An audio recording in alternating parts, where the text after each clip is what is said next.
Nipah virus na kumakalat doon po sa India at kinakatakutan ng buong mundo. Nakapasok na nga ba dito sa ating bansa? Yan po ang ating mag-uusapan at aalamin ngayon.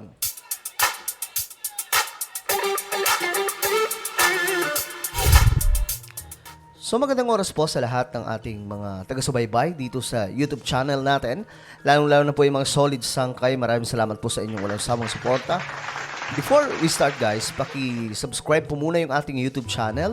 So sa ibaba po ng video na pinapanood nyo ngayon, ito mismong video natin, may makikita po kayong subscribe button. So pindutin nyo lamang po yan, tapos i-click nyo yung bell at i-click nyo po yung all. Ulitin ko, click the subscribe down below, click the bell and click all. So ito, pag-usapan po natin itong patungkol po sa Nipah virus nga na kumakalat sa India at kinakatakutan po ito ng buong mundo maging dito sa ating bansa dahil mas deadly po ito kesa sa COVID-19.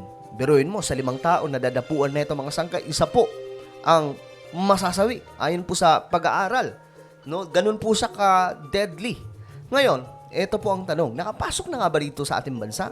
Mayroon po kasing report, mga sangkay, na mayroon daw po di umano kahalintulad ng mga yung symptoms, no, na tumama sa isang tao dito sa Pilipinas. Kaparehas daw sa Nipah virus. Ngayon, ito po yung ating aalamin.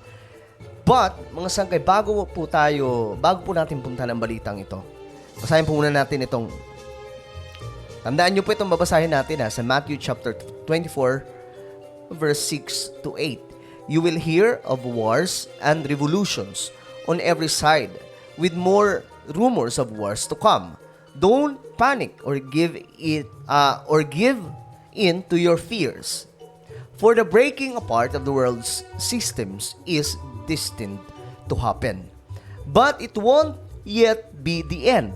It will still be unfolding. Ito mga sangkay, tandaan nyo ito. Highlight ko na lang. Paano ba ito i-highlight? Ay, mga highlight. Okay.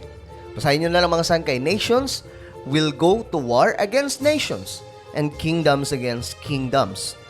Ito and there will be terrible earthquakes, horrible epidemics. Tandaan nyo yan horrible epidemics and famines in place after place. This is how the birth pains of the new age will begin. So yan po. Tandaan nyo po mga sangkay Ngayon, balikan na po natin ito. Itong report, dahil may kahalintulad umano na sintomas ang tumama dito sa isang kapwa rin po natin Pilipino. Ito, alamin po muna natin, ano nga ba ang symptoms? Okay? Na mayroong kang Nipah virus. Ito po, basahin po natin.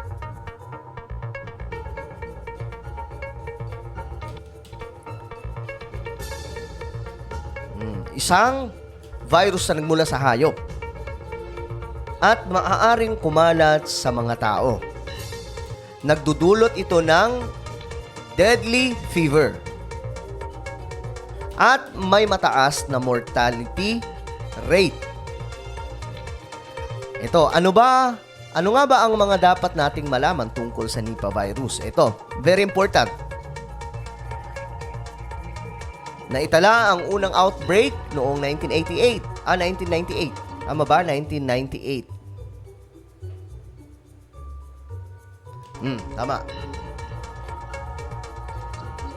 Matapos kumalat ang virus sa pig farmers sa Malaysia. Okay. Doon ay pangalan ang ito bihirang magkaroon ng outbreaks dahil sa Nipah virus. Bakit? Gayon pa man, dapat itong pagtuunan ng pansin. Okay, ang gusto natin malaman dito yung kanyang symptoms. Nakahanay umano ito sa Ebola, ito, mga viruses. Ito, ng mga sakit na posibleng magdulot ng epidemic.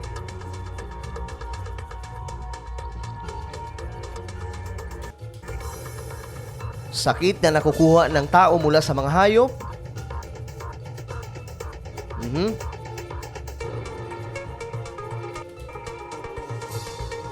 Ayan, ito na yung mga sintomas, okay?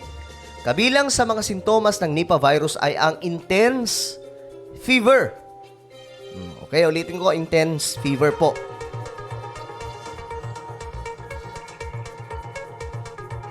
Pagsusuka at pagkakaroon ng respiratory infection. Ganun po siya katindi.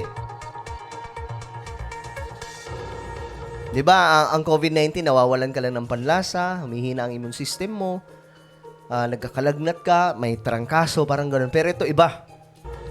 Sa mga mas malalang kaso, posible ang, ito nagsisisors po.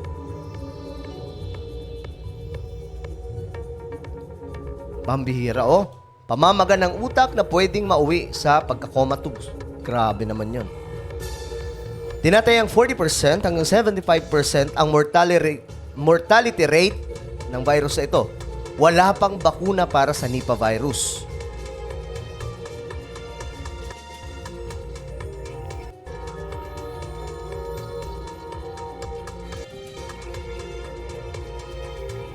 Okay.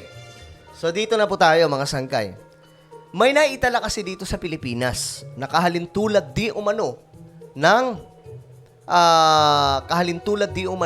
sintomas. Nagkaroon po doon sa Cagayan. Pero ito po yung balita. Flu-like illness in Cagayan de Oro, not Nipah virus. Ayon po sa Department of Health. So very good. Buti na lang hindi po Nipah virus, no? Ito po yung balita mga sangkay. Nilinaw naman ng City Health Office sa Cagayan de Oro na wala pa silang nakukumpirmang kaso ng Nipah virus sa kanilang lungsod. Okay. Naglabas ng abiso ang City Health Office kasunod ng kumalat na balita tungkol sa umano'y posibleng outbreak ng naturang virus sa ilang eskwelahan sa CDO. Ayan, eskwelahan. Nag-ugat yan sa biglaang pagdami ng kaso ng mga estudyanteng nakaranas ng flu-like symptoms gaya ng ubo, sipon at pananakit ng kalamnan na pareho rin sa sintomas ng Nipah virus. Ayun. Kaparehas daw po sa Nipah virus. Medyo nakakatakot din yun, no? Kasi imagine niyo, tinamaan kayo, marami pa. Dahil sa nangyari, ilang eskwelahan sa lungsod ang nagsuspindi muna ng face-to-face classes at lumipat sa online classes. Iimbestigahan naman ng DOH ang nangyari. Pero paglilinaw nila, wala pa silang record ng anumang kumpirmadong kaso ng Nipah virus na nakapasok sa bansa. Okay, wala pa. Pero ang sinasabi, mga sangkay, nagkaroon ng kahalintulad na sintomas na dahilan nga po kung bakit nagkaroon na lamang po sila ng online class at hindi na po face-to-face dahil mas delikado. No, pero hindi pa po nila nilinaw kung ano nga ba ang resulta ng test. Pero mga sangkay, yan nga po. Kahalintulad daw po yung sintomas. Pero maganda dyan, hindi po, wala pa pong nakumpirma na kaso ng Nipah virus sa Pilipinas. At hanggang ngayon, wala pa rin naman pong balita. So I think, wala po. Pero kahalintulad lamang po talaga siya sa sintomas na ito. Ngayon mga sangkay, itong mga ganitong klaseng karamdaman, hindi na po ito nakapagtataka kung ikaw ay nagbabasa ng Biblia. Okay? Yung mga ganitong klase like mga epidemya na kumakalat or pandemya na posibleng mangyari, hindi na po yan nakapagtataka. Dahil naisulat po yan sa Word of God. Ayan, mga sangkay, oh. Sa Matthew chapter 24, and there will be terrible earthquakes. Ito, nangyayari to, di ba? Horrible epidemics. Mga epidemya. Matitinding epidemya na nangyayari sa ating planeta. Maraming beses na nagkaroon ng outbreak. Ang malala lamang po talaga sa panahon natin ngayon ay ang COVID-19. So hindi na po ito nakapagtataka, lalong-lalo na sa panahon natin ngayon na talagang namang makikita po natin lahat na ng senyales na nakasulat po sa Biblia, lahat na po ng naisulat po, naihula sa Bible, mga sangkay, nangyayari na. And what we can do, what we need to do is mas maging faithful po tayo sa ating Panginoon. Dahil ang mga nakikita po talaga natin ngayon, just like this one, epidemics, at marami pa pong iba. Sabi pa nga po ng mga eksperto, magkakaroon pa daw ng isang malalang pandemya. Kaya nga ang tanong dyan mga sangkay, posibleng araw ba mangyari itong sinasabi, yung mga palabas sa movie na mga zombie?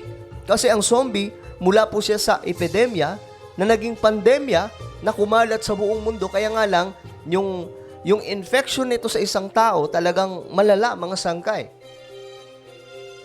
Imagine niyo yan kung mangyayari. Huwag naman po sana. But then again, hindi na po ito bago.